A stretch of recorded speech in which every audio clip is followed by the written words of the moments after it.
Hey, hi, and hello. Welcome back. It's been quite a while, but I'm glad to be able to come back to record a little bit. Today, it's just been my birthday, so I've been graced with some incredible records, and just wanted to kind of go through them, open it up with you guys. I haven't even seen the insides of some of these yet.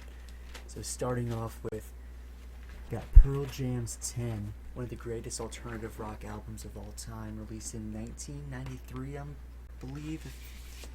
I didn't get that wrong. It's got amazing artwork inside. The logo. Whole bunch of lyrics, credits, and everything like that. A plain black disc right here. And actually inside the record sleeve it came with a little stitch-on patch for Pearl Jam. It's probably going to be flipped because of the camera, but let's see what I can do with this. Not too familiar with that kind of stuff, but it's still a cool thing to see. And that's all for the Pearl Jam. Moving on to the next one. We got one of the greatest new releases of the past few years. Indie rock, singer-songwriter, whatever you want to call her, Phoebe Bridgers with Punisher in 2020. It does open up to reveal some incredible artwork. Or not artwork, photography. See if I can get it without the glare. Something like that.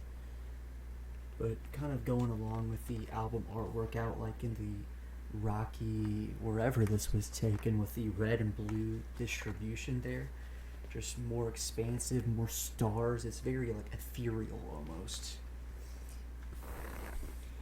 Got some credits on this side as well. And opening up into the record part of it. Starting off, we got a little booklet here titled Punisher. It looks like it has lyrics with artwork for every song. That is beautiful. Let me find my favorite song. I'm sure if you stayed tuned to this channel at all, you would know what my favorite song from this is. I've talked about it so many times. I Know the End. Cool little silly little house up here. That's actually my house. It's a real photography of it. It's just like a cool, like mystical, almost like a dark kind of text here to go with it. That's a very cool inclusion. I love whenever my records come with separate little goodies with it. And opening up to the disc, it is maybe a plain black record, still cool nonetheless. Very good for only $25. I remember a few years ago it was like $50, $60 thanks to it being sold out, I believe. So it's very cool to finally be able to say I have this one. There's one more thing in here. It looks like it's a download code. I don't know why anyone would need that, but if anyone does want it, there you go.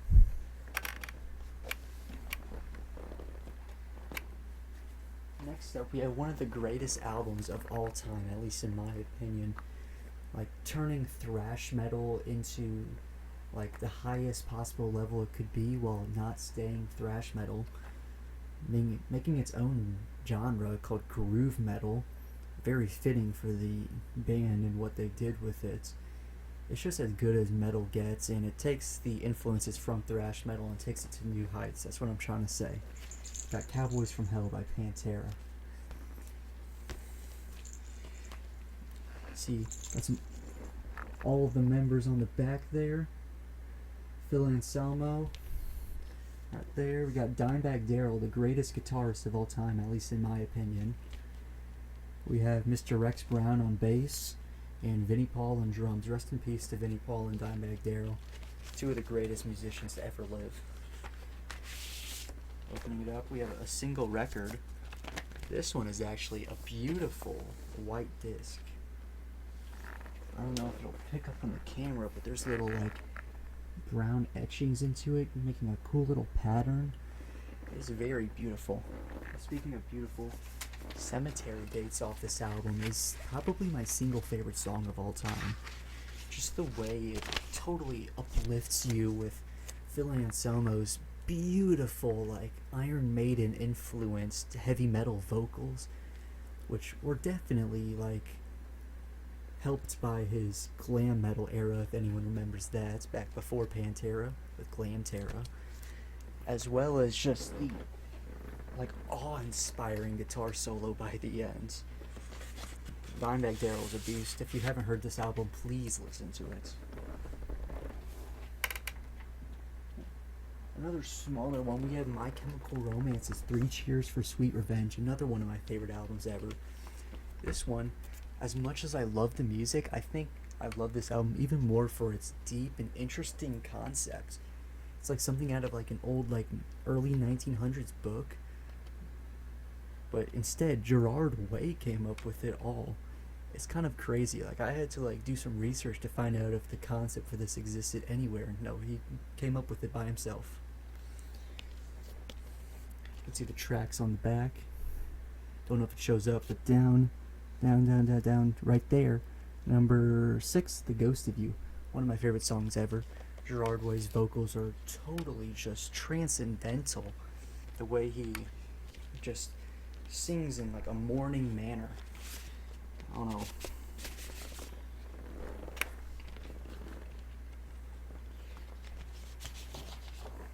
You can see here we have a little sheet with all the members. It has credits, songs, and it kind of details the concept a little bit about a dead young man and his long-lost partner, and he wants to be able to reunite with his partner, and the only way to do so is to kill 1,000 evil men, sorry.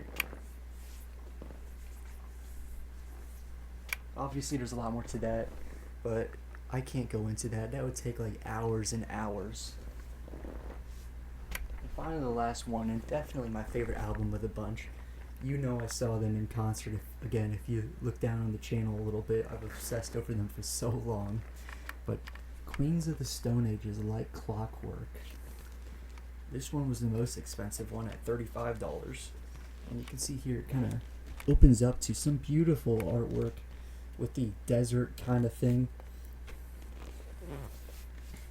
Forget who did the artwork, but I follow him on Instagram. He's an incredible artist. I will link his Instagram down below in the comments. You guys should totally check in what he does. He still does artwork for Queens of the Stone Age as well.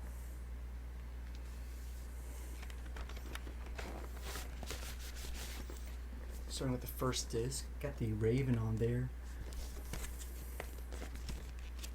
And it says Like Clockwork on the back with some more art. See if we can pick up.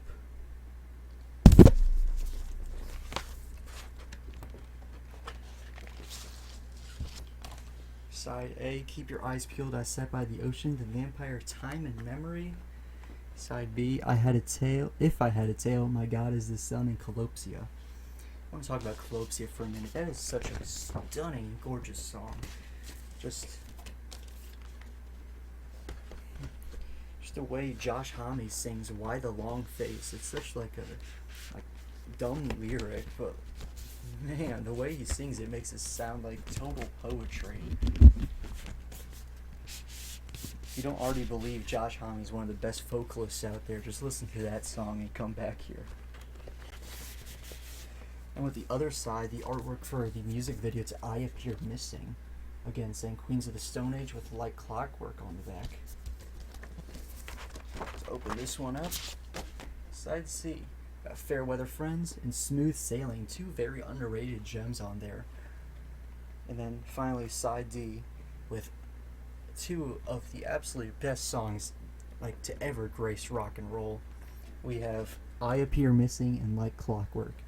I was talking about poetry earlier. These 2 songs truly do have poetry, and they're accompanied by some great guitar solos thanks to Troy Van Leeuwen and the rest of the accompanying bands. Totally recommend these guys if you haven't like dove deep into them. They're just such pioneers for the rock and roll genre after the grunge movement died.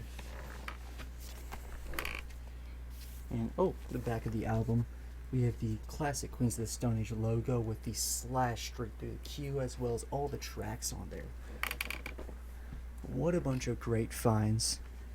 And thank you all for watching if you did stay to the end. And I just want to say, have a great day and have a nice summer, and keep on listening to music, of course, and maybe I will do the same.